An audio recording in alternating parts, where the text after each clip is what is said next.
Hi, I'm Tony Lapolito, Vice President of Marketing at Signia. I'm here today to talk to you about why file-based content distribution has immediate ROI and what the real costs are associated with the physical movement of content, tapes, videotapes, etc.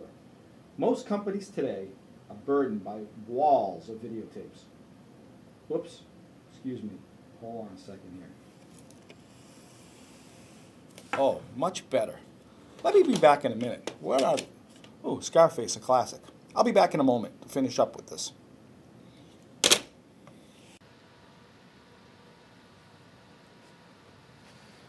Oh, okay, I'm back. Feels good to be getting rid of all those tapes. So I'm here today to talk to you about file-based content distribution management and how it has an immediate impact on your ROI. And how you do that is by looking at the real cost of moving tape and disc around. And that's what we're going to examine here. So physical media distribution, it's very critical today in the market, whether you're creating, managing, or distributing content. You're forced to move tapes around and track those and ship those, etc. We'll talk about the real cost of that. It is being replaced by content distribution management, network-based managed file transfers. And even companies with major content distribution management initiatives are still moving tape. And we have at least 2 customers that we can point to that are shipping over 130,000 tapes per year. What I mean by that is they're moving lots of files over network, but they're also shipping 130,000 tapes per year. And we'll talk about what the real cost of that is shortly. So let's talk about physical media for a minute. What do we mean by that? So physical media ranges everything from film, tape, disc, whether they're CDs or DVDs, hard drives, and even solid state memory, those little tiny chips that you get in cameras or video cameras today, or the red camera, for example. And they range in cost dramatically, the actual media to move the content. So if you take at the extreme end film, so for 9 minutes of feature film quality footage, you're talking about $450 to buy the raw footage and process it. So it's $50 a minute. And then more moderately, anywhere from 61 cents a minute for standard definition tape to $3 a minute for HD. And obviously the price of HD tape is going to come down. And by the way, the HD Cam SR is like the best. You're talking about 444 full resolution HD. But that's that's a good range. And then finally, you go down to hard drive. And granted, these are your Best Buy quality or fairly high quality hard drives, USB or FireWire, 2 cents a minute. And we'll more about that later. I think that's really an important metric.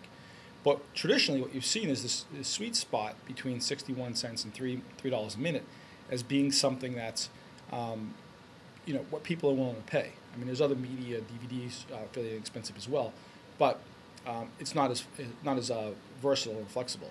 So tape is the de facto standard today. And why? Well, it's relatively inexpensive. It has unbelievable portability. There's lots of installed infrastructure, and it is the standard in the marketplace. So when you want to get your content, you say, hey, shoot me over Digi-Betacam tape, and poof, it shows up, and you know it's going to play, and you know you're not going to be calling back and saying, oh, I thought you were sending this or that, etc. Why not? What are the drawbacks? Well, when you ship something physically, there's time it takes to ship it and the cost. And what people don't realize is that you're spending a lot of money on shipping of tapes. It's labor intensive. There is price associated with both the shipment and the tape itself. And then finally, the security associated with it. So poof, that little tape there, that HD Cam SR, if you've got a feature film on there and that disappears, you're talking about almost a perfect copy of it. So hard drive, you saw in a few slides ago why it was very inexpensive. What are the cons of actually shipping hard drives around? Well, you do risk mechanical failure because one good jolt and you could lose a platter. Security, I mean, you're talking about a large capacity disk, and again with very high quality content on there. If it's like an MXS file or high definition shot off of a red camera, and you're talking about really, or your masters, a disk disappears in the supply chain somewhere, and all of a sudden your content is out in the public domain. And then finally, most times when you're shipping, you're not talking about a terabyte drive full of content. You're talking about a 2-minute promo or an hour's worth of content. So to move those disks around is a lot of wasted capacity. And that was on the slide where I talked about the cost per minute. That was the optimal amount.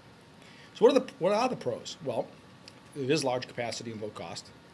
And what's great about it is disk drives, when they're installed in a rack, it's data that's managed with IT policies. How it's secured, how it's backed up, who accesses it, complete logs of who's actually been there, and it's managed like any other IT data that's compliant with corporate policies. So, what's kind of the message here? Well, hard disk is the ideal medium because it is relatively low cost.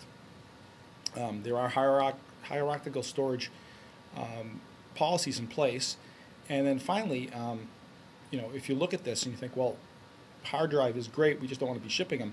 It's ideal for transmission of files over networks from disk to disk.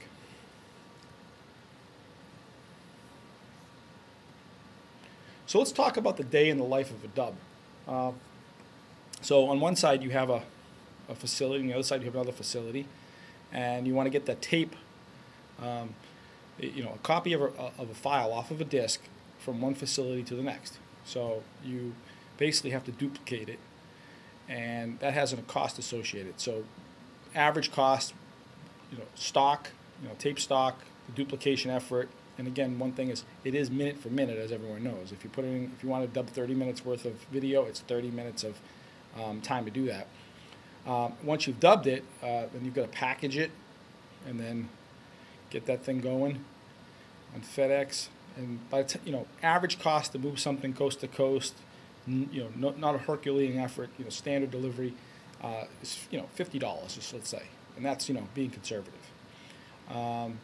And then that thing gets on a plane, and that plane takes a circuitous route to get to the other side, and then you have to track and deliver that. So typically you're talking about 24 hours from door to door to get a tape from one location to the other. So once you've actually delivered it, you need to make sure and track it and follow it through its steps. And then finally unpack it. By the time you track all that, it's probably another $25. And then finally ingest it into your other system. So when you actually add all that up, you're talking about, on average, $200 to take a tape from one location to another. We've seen ranges between $100 and $500. There's lots of different variables here, because you could have a higher quality tape, or you could be shipping with priority overnight, or you could be couriering it, or lots of other things. You could be in a market with a higher labor rate. So it's anywhere from $100 to $500, kind of standard. And then when we look at other things, if you're going international with it, or in some customers we've talked to, when they have a bad dub, we all know about bad dubs. You shipped a perfectly good tape and they've misplaced it, or the machine ate it, and they call and say, oh, that was a bad dub.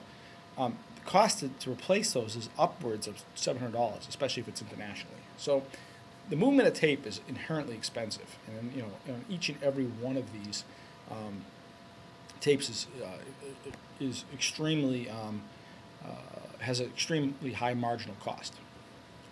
So what's the solution? Implementing a content distribution management solution, or a digital media distribution management solution.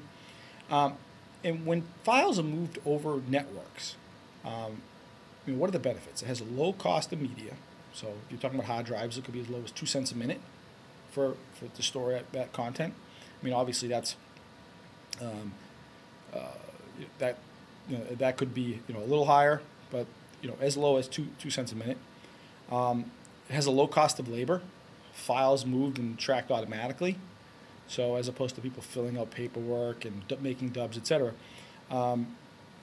You're talking about having automation there take over repetitive tasks, and then finally, it's a lot faster than shipping, and we'll talk about that in a second on how fast you can really expect files to move. So what are the perceived barriers? Why isn't all media gone to moving over networks as opposed to shipping tapes? Why are some of our customers shipping 130,000 tapes a year?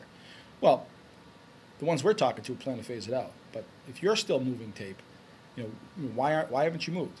Well, people talk about the cost of bandwidth, and while bandwidth is still, bandwidth prices have dropped dramatically. It's still one of the big swing factors in whether it makes sense logically to go to file-based movement. Network latency has a direct impact on how effectively and efficiently you use that bandwidth, and we'll talk about that momentarily as well. And then what is the cost of your overall content distribution management solution, or this initiative to move all of your file-based workflows to tape? And what's the ROI associated with that? And that's actually what we want to get to in this little segment. So what is the theoretical time to transmit 1 hour of content over a network? So if you're dealing with frame relay rates, 120 kilobits per second, et cetera,